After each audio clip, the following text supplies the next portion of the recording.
The boss asked his employee, "Do you believe in life after death?" His employee replied, "I sure do." The boss said, "That sure is a good thing, because that uncle whose funeral you left to go to yesterday, right after you left, he stopped by to visit you." Back in 2008, the mayor of a city in southwest France had a problem. Seemed his village was running out of space. Not in housing, not in the retail district, not even in the city hall. Seems they were running out of space in the cemetery. There was no room for any more graves. It was full. And apparently, wait for it, people were dying to get in it. I thought it was funny. Now, the mayor tried to purchase land next to the cemetery, but the administrative court ruled that the village couldn't do it. So the mayor had no more space in the cemetery. He was unable to purchase land, so he did what any mayor would have done. He passed a law. And he had this law posted in the city building information. With 260 residents of the town, he said, "We have no more room in the cemetery. Therefore, it is unlawful for anyone to die. Offenders will be severely punished." Now, of course, that was a silly law, but that's what you get when you have a politician. You can't stop people from dying. You only have to know what to do with them when they do die. And in the culture that Jesus was living in, you had to be pretty quick about it. You had to bury them probably within a day or so. Basically, when someone died, they would wash the corpse really good. They would wrap it really tight. And then they'd put a few spices on it to give the burial some dignity, and also to help with the smell once the flesh began to decompose. So it had to be done pretty quickly. Poor families, if you were poor, what you would do is you'd go out to a field somewhere, dig a hole, and drop it in it. If you were wealthy, though, a wealthy family could buy a tomb. A tomb was basically a cave that they had hollowed out. It was a hollowed out place in the side of a hill or a mountain. Lazarus' family must have been wealthy. Lazarus and Mary and Martha must have been pretty well off, because our text today tells us that Lazarus had been put in a tomb. And this is a wonderful story. And you know the story. Lazarus is sick. They call for Jesus, and Jesus takes a sweet little time getting there. In fact, Jesus waits 4 days before he comes back to Bethany, before he goes to Lazarus' house. And there are several things that are odd about this story. And to be very honest, there are several things about this story that bother me. So I don't want to be alone. So I thought I'd share them with you this morning. The first thing I see in this story that's odd is this. From every indication in the text I see, Jesus could have been there before Lazarus had died. I see no evidence in the text that it was impossible for Jesus to have been there before Lazarus died. From the way the story plays out, there's no mistaking the fact that Jesus knew Lazarus was going to die. If you remember a couple of weeks ago when I talked about the widow's son at Nain, who Jesus raised from the dead, I made this comment, that I don't think all of the miracles of Jesus were pre-planned. In fact, the widow of Nain, I think Jesus had no intention of doing anything at Nain that day. But he sees this widow, she's lost her husband, and now she's lost her son. And his heart is so moved, he decides to do something for her. I don't think that was a planned miracle, but I do think the raising of Lazarus was. I do think before Jesus ever became a human, before Jesus ever was born in Bethlehem, in the halls of heaven, this was pre-planned by the Father. Before the disciples knew Lazarus had died, Jesus told them, "Our friend Lazarus has fallen asleep, and I'm going there to wake him up." And Jesus had been talking about his death. And after Jesus says that, he waits 2 more days. He knows Lazarus is going to die. I think Jesus knew when Lazarus died, and I think Jesus purposely, don't miss this, purposely waited 2 more days. So Jesus could have prevented Lazarus from dying. If he had just showed up a few days earlier, Lazarus would not have died. And that's what both Mary and Martha in our text told Jesus. And they were right. They knew that Jesus had already healed dozens, maybe even hundreds of people. Jesus could heal the blind. Jesus could heal the lame. Jesus could heal the deaf. Jesus could heal the leper. Jesus could perform miracle upon miracle. And when their brother Lazarus was sick, they called for Jesus, hoping and praying that Jesus will come and heal Lazarus. But he didn't. And Lazarus got worse. And Lazarus died. And still no Jesus. And it was time for the funeral. And still no Jesus. And it was time to anoint the corpse.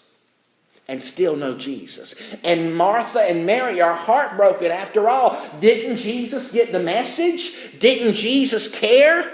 Where was Jesus when they needed him? I can hear Martha saying right now, as many meals as I'd fixed for him, he could have at least have come to the funeral.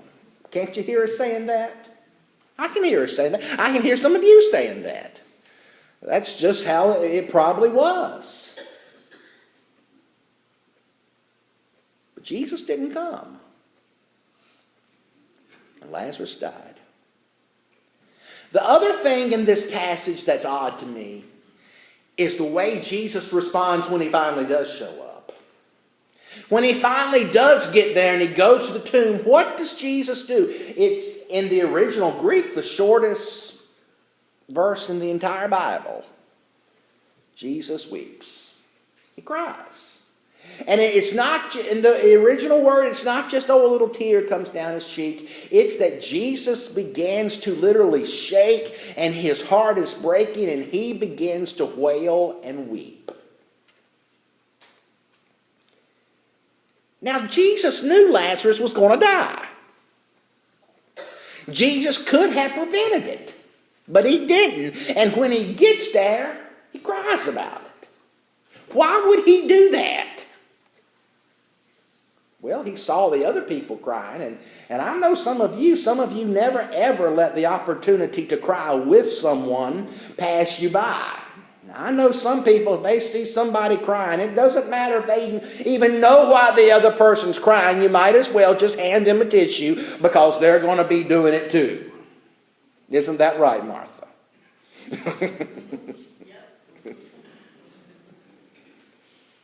So Jesus gets to the tomb. And Peggy too, right? And Jesus gets to the tomb and he weeps. He sees the others crying and weeping and his shed tears show us that he cares. And there are several lessons in this passage that I don't want you to miss. Here's the first one.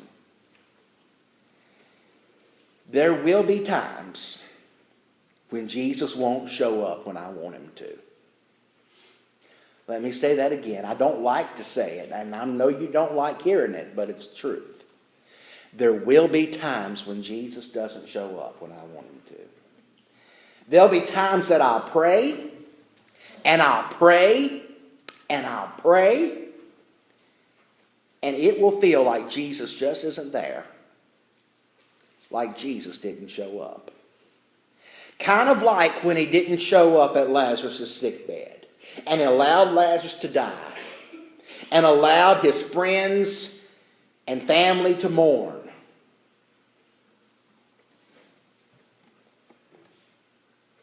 It's tough to hear. It's uncomfortable to hear. And as I was preparing this sermon, I said out loud, I don't like that. I'm uncomfortable with that. Because to be real frank, I want a God that will do what I want done, when I want it done, and how I think it should be done. If I want something, I don't want it tomorrow. I want it today. And sometimes I want it yesterday. And I want it done just like I want it done. And if there's any variations, Adam's not a happy camper.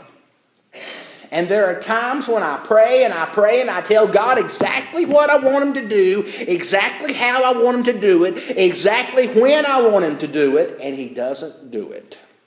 You ever been there? Sure.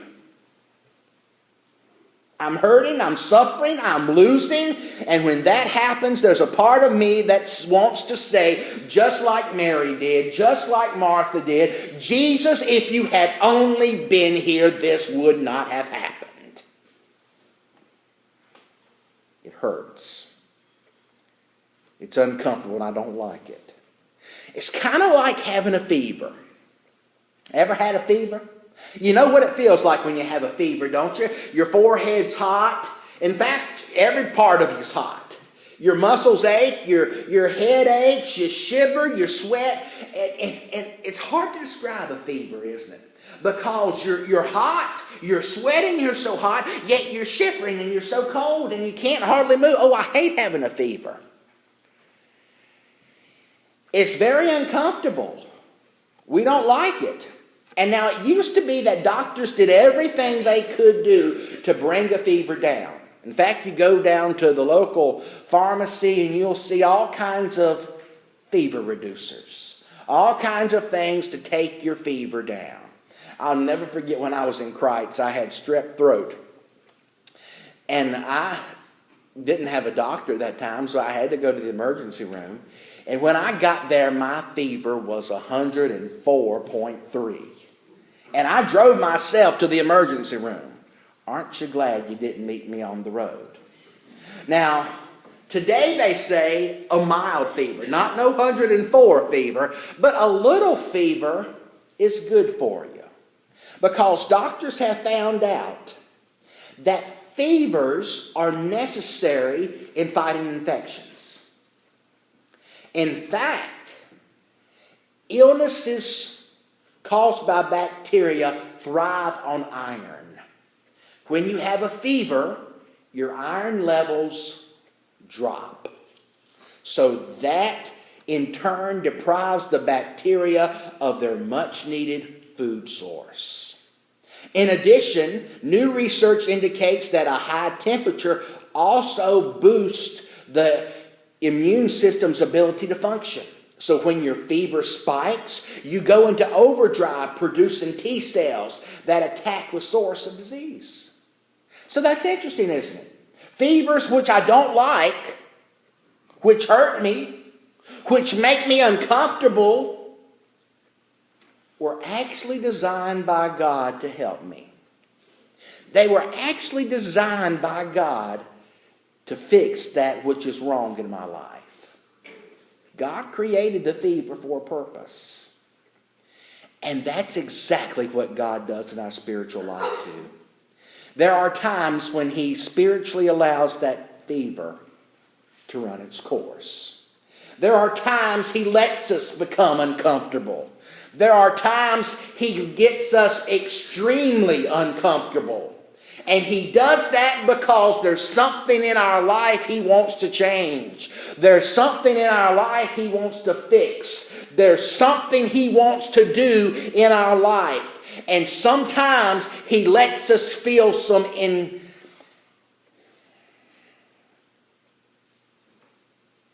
uncomfortable circumstances, some pain. some suffering for a greater cause. That's what happened with Lazarus. Jesus brought suffering and illness into Lazarus' life for a greater purpose. Until this time, when everybody heard about Lazarus, oh, that's one of Jesus' friends. And the Bible says that Jesus loved him. Lazarus loved Jesus, I think. I think they were very close. But until this time, they were just close friends.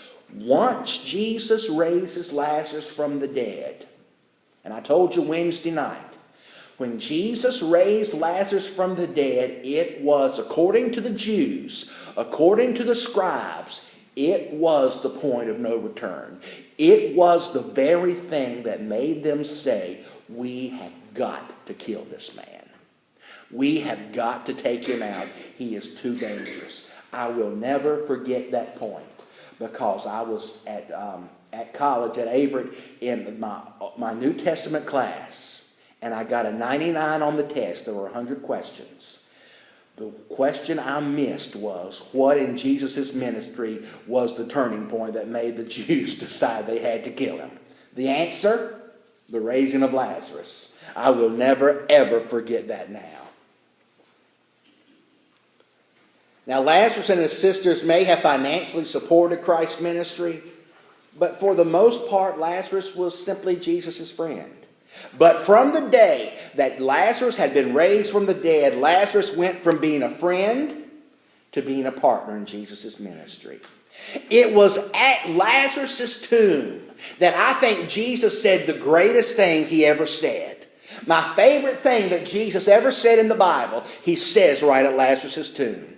At the tomb of Lazarus, Jesus looks at one of his sisters and says, I am the resurrection, and I am the life. And he that believes in me, even though he dies, he will live. And whoever believes and lives in me will never die. And he asked Martha, do you believe this? Every funeral I do, I begin with those words.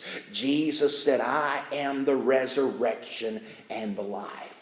Oh, how comforting it is to know that in the midst of a world full of death, in the midst of a world full of bad news, in the midst of chaos and hurt, Jesus says, I am the resurrection and I am the life. And Jesus knows in just a little while, he's going to be the one in the tomb. He's going to be the one whom they're mourning over. He's going to be the one who's going to die. And for me, it looks like Lazarus was kind of a test run, because, yes, Jesus had raised the widow of Nain's son. Yes, Jesus had raised Jairus' daughter. But those people had only been dead for just a little while. Lazarus, on the other hand, 4 days. 4 days Lazarus has been in the tomb. And let me tell you how the ancient Jew believed. The ancient Jew believed that you really weren't dead until you had been in the tomb for 3 days. Once the decomposition began, then they really believed you were dead. Until then, you really weren't dead. Let me read to you what a 2nd century Jewish rabbi named Bar Kappar said. Until 3 days after death, the soul keeps on returning to the grave, thinking that it will go back. But when it sees that the facial features have become disfigured, it departs and it abandons the person. Now, you say, well, that's weird theology. It is. It's odd, it's bizarre, it's untrue, but that's what the Jews believed in that day. So Jesus gets the message Lazarus is sick. Jesus knows Lazarus has died. He waits 1, 2, 3, 4 days. Because when he goes back to see Lazarus, he does not want anybody to say he really wasn't dead. He makes sure that everybody around knows Lazarus is as dead can be. I don't know where we got the phrase dead as a doorknob, but however dead that is, that's how dead Lazarus was. In fact, when Jesus gets there, Jesus goes and he tells them to roll away the stone, and Martha says, Jesus, you don't know what you're doing. I love the way the King James Version says what Martha says. Jesus says, roll away the stone, and Martha says, but Lord, he stinketh. That's what the King James Version says. The translation I read, it says, Lord, the odor's going to be bad. And can you imagine? Can you imagine? They did not embalm the person. All they did was put a few spices on it. Can you imagine 4 days after that? I have. And they're outside. They're just placed in a little rock that's been cut out of a hill. It probably would have been pretty bad. But Jesus knew something Martha didn't know. But Jesus knew something Mary didn't know. But Jesus knew something all the mourners that had gathered there didn't know. He knew that Jesus was going to raise Lazarus. And Jesus walks. After they remove the stone. And I can only picture what those fellas that moved that stone thought. Lazarus has been dead for 4 days. He's dead. He's always been dead. He's already decomposing. It's going to smell bad. And here now I've got to move this big stone. No sense in it. But if I don't do it, they'll always say, he's the one who wouldn't roll that stone away. Can't you imagine? I can imagine me saying it and thinking it. But he did it. They rolled that stone away. And Jesus stands up. And he calls out. He shouts in a loud voice. Lazarus, come forth. And every eye's watching that tomb. And every eye and every ear is perked. And they want to see what happens. And then they hear.